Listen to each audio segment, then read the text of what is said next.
Last week, we looked at 10 really cool Game Boy and Game Boy Color titles that only came out in Japan, but every region had its exclusives. Sure, Japan had hundreds of games all to itself, not always for the better, let's be honest. In fact, there's probably a countdown list of 10 games I'm glad we didn't get over here somewhere in the future. Anyway, often Japanese exclusives could be stuff based on anime or manga or folklore, etc. that wouldn't make any sense to be released in the West. Europe had fewer of its own games, but that same rule did often apply. Games based on European sports, quiz shows, or comics like Tintin or Asterix just wouldn't have had an audience anywhere outside of their home countries. To that end, here are 10 actually good European Game Boy exclusives.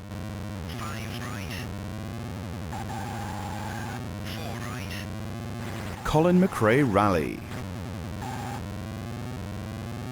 The PC and PlayStation versions of Colin McRae Rally are more famous and renowned, but don't sniff at the Game Boy Color version. Taking a top-down perspective instead of a behind-the-car one may have been a little different, but it really works for this game. The camera angle swings around seamlessly to give you the greatest visibility ahead of you, and the voice sampling taken from the bigger versions is incredibly clear and actually helpful. Very smooth rallying experience.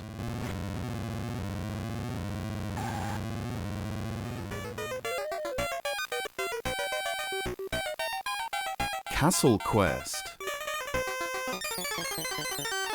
Not to be confused with the horrible NES game, or even the older ZX Spectrum or BBC Micro titles, Castle Quest for Game Boy is a strategy game where you need to conquer a series of castles by winning chess-styled battles. An inventive take on the board game with tons of charm and a real emphasis on magical attacks.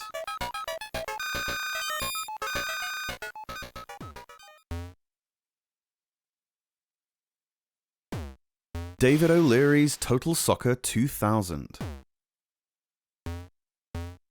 I wanted to include this because out of the plethora of soccer games on the first two Game Boys, there's maybe only 2 or 3 actually really good ones. Many are god-awful. David O'Leary's has really responsive controls, there's no lag, the gameplay is incredibly smooth, tons of teams with actual players, plenty of match types and competitions. If you're a footy fan who wants a simulation-style experience on the Game Boy, this is about the pinnacle.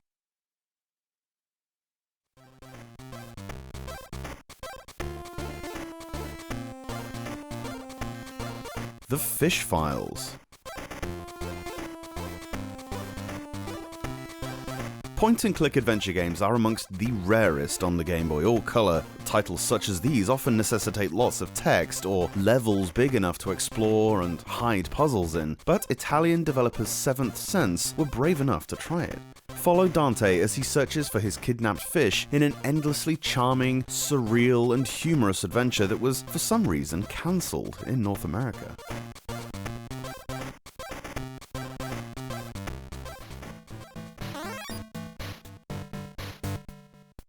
Monster Max.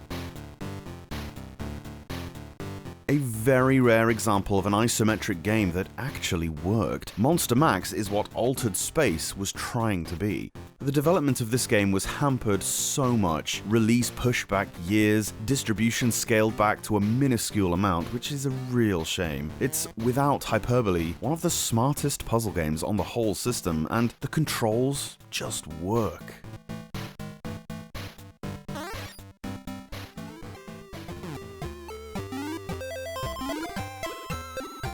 Mr. Nutz. Struggling to stand out due to the ridiculous volume of platformers with cute animal protagonists, nevertheless, Ocean's take on the genre is right up there. Stunning graphics, a catchy soundtrack, tons of collectibles, and sprawling levels that encourage exploration, and most importantly, slick as you like controls. Don't ignore these nuts, will ya?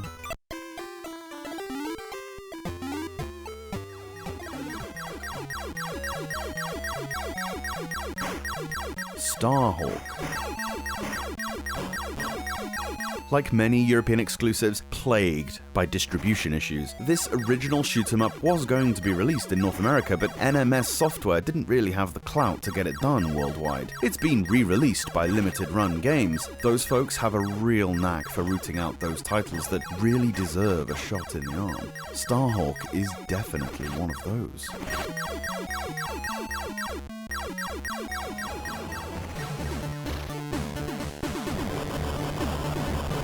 Swiv. If not at the pinnacle of the genre in many fans' eyes, Swiv is for sure a mainstay on early 90s home computers. A vertically scrolling shoot-'em-up where you can either control a helicopter or a jeep, and with infinite ammo need to blow the relentless swarms of enemies to hell. Nothing super revolutionary as a game, but this port was incredibly faithful to the originals. Feels great to play with super responsive controls and great visuals. Hard as nails, but it's supposed to be.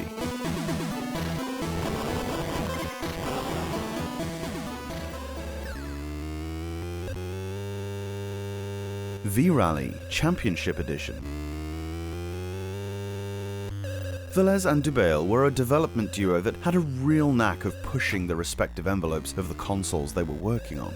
Whether on Game Boy, the Advance, or even the DS, their 3D-styled racing games always seemed to take the established boundaries and defy them a bit. The highly successful PlayStation game should not have worked this well on an original Game Boy, but somehow they managed it.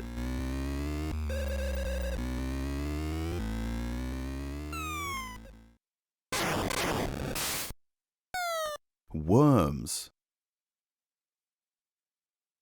Considered one of the most original games ever when it came out, for some reason Worms struggled to break out of the European markets. Don't know why that would be, it's still superb multiplayer warfare that has rarely been replicated.